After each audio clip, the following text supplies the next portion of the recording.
Hello, everyone. My name is David An. I am from the Provocation Lab. Today, I want to speak about human AI collaboration in creativity. The Provocation Lab is a new initiative that we have founded as Dracoon Ventures, and our vision is a world in which people are more capable and creative than ever. And the mission of the Provocation Lab is an organizational experimental lab that designs, human AI teamwork. We want to move away the current focus of efficiency towards effectiveness so that AI basically enables people to unlock their full potential, create more ideas that really matter, and solve the right problems. And we came up with the idea of a research brief because we felt that currently there's so much information and noise around AI that you need to digest, but there's also so much bias, companies that want to sell you something, and really bad research out there. So we felt that potentially with a research brief, we might help shed a little bit of light on real insights. So that's why we will take academic research we believe has relevance for practitioners, but translate that into a language that you can understand. This will also allow us to give better strategic recommendations to our clients in the future. And also, it will help us scope product features for a future human AI collaboration platform that we intend to build. So today I want to speak about a study that was conducted at the Ludwig Maximilians Universität in Munich, Germany, at the Institute of Artificial Intelligence in Management, and which is run by Professor Stefan Feuerriegel. I have personally never interacted with the team, so I just thought that this is a great paper. And the title of the paper was Partnering with Generative AI, Experimental Evaluation of Human-Led and Model-Led Interaction in Human AI Co-Creation. The paper was recently, so in April 2026, presented at the conference CHI in Barcelona. So it's a fairly new paper. What was the research motivation? So there is currently a lack of empirical evidence on how different modes, like human-led versus model-led interaction designs, actually perform in organizations. Now, what do they mean by that? So there are two ways to integrate an LLM. So number one is a model-led mode in which the LLM is in the driver's seat, takes the initiative, and rewrites or expands ideas on the behalf of humans. Then there's human-led mode, in which the model is basically eliciting elaboration, but the human, the employee in this example, are in the driver's seat and in control of the entire creative process. Now, talking about so-called constructs, when academics talk about construct, they usually mean concepts. And what creativity actually means here, it is a multidimensional phenomenon, the production of ideas and solutions that are both original and appropriate to a given task. So that, especially with regard to originality and appropriateness, happens in the individual brain. So originality means how does an idea diverge from conventional thinking and how far is it novel? And appropriateness, which is particularly relevant for organizations, obviously, for business organizations, is how feasible and useful are those ideas. And then, since we do not work alone most of the time in organizations, but operate in teams, there is a construct and concept called idea diversity on the collective level, meaning how distinct or disjunct are ideas from each other in a group. Obviously, you want this to be as disjunct as possible and as diverse as possible. Um, Otherwise, you run the risk of homogeneous idea generation. And then there's a subjective experience which is a perceived ownership of ideas. Obviously, if you have a higher perceived ownership of ideas, this will mean that people are more motivated to drive their own ideas. This will positively influence implementation and success of projects. So the research question that the team came up with was basically, how does the interaction mode with LLMs, human-led versus model-led, influence those three dimensions of idea quality, idea diversity, and perceived ownership of ideas. And they came up with the following 12 hypotheses. This is a little bit overwhelming. You do not have to read the entire deck here. I will put the link to this presentation below and also to the paper. And so please, if you want to read all those detailed hypotheses, how they have been derived, please feel free to do so. I will explain the gist of it in the coming slides. So what the team did, they ran an experiment, a randomized controlled experiment, where they were basically comparing those 5 conditions on an established creative task. So they were using, as you see below here, a test called Alternative Uses Test, which is a very established test in creativity research. And they were using a test object in the area of car sensors. So participants, I think, could relate to cars. Everyone knows, has experience with cars. And then they were basically taking a look at those 5 conditions and then measuring in how far the dependent variable creative output would behave.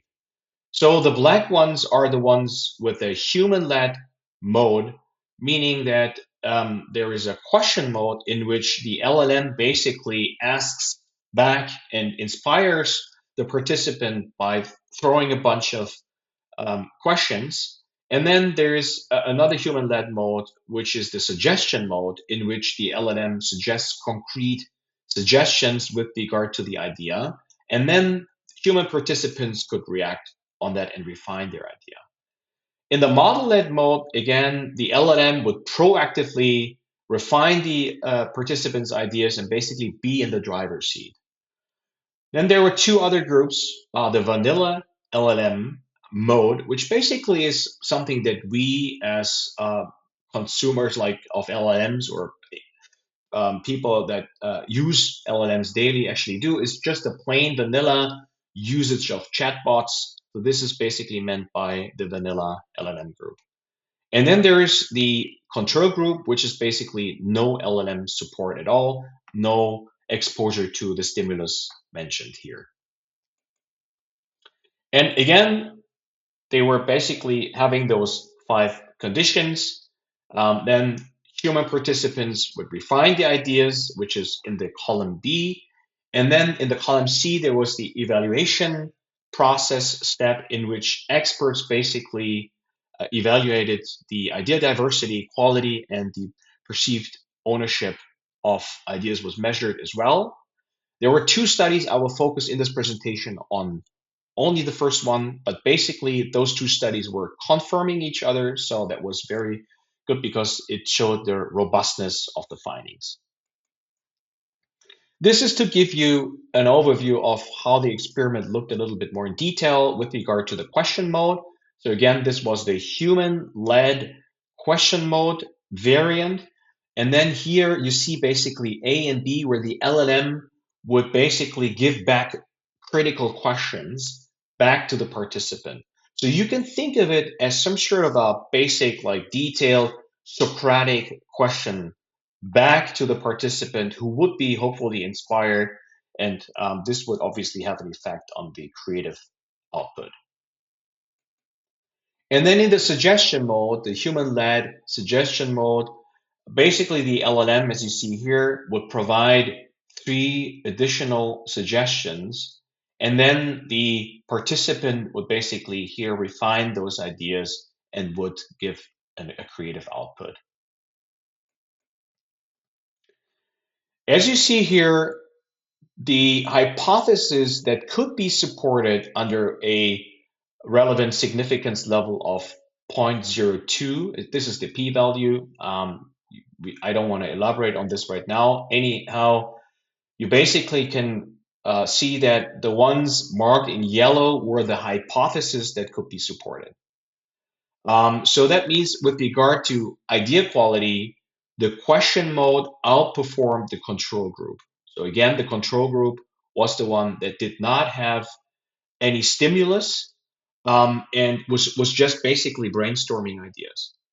Also, the LLM model-led mode would lead to higher creative output than the control group with regard to idea quality.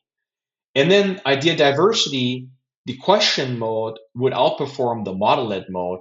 And also with regards to perceived ownership of ideas, the question mode would be higher than model-led and vanilla mode. Why does the question mode win? So in terms of idea quality, the human-led mode actually performed on all measures, outperformed all measures with regard to the question mode. Suggestions didn't improve outcomes as expected, and this is most probably because if you are being questioned as a participant, you have a higher cognitive workload, you're thinking deeper potentially, and then this kind of drives ambiguity, whereas suggestions potentially drive a fixation. In idea diversity, participants generated significantly more diverse ideas than in a model-led one-shot condition. So suggestion modes do run at a risk of participants being, or let's say, creating homogeneous results. With regard to perceived ownership, human-led conditions, particularly the question mode, kept high perceived ownership.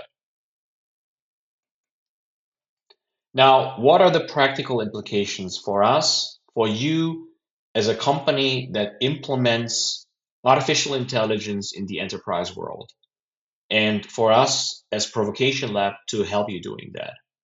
So number one, you have to maintain a human exploration of the idea space, meaning the focus is on the human as opposed to the LLM.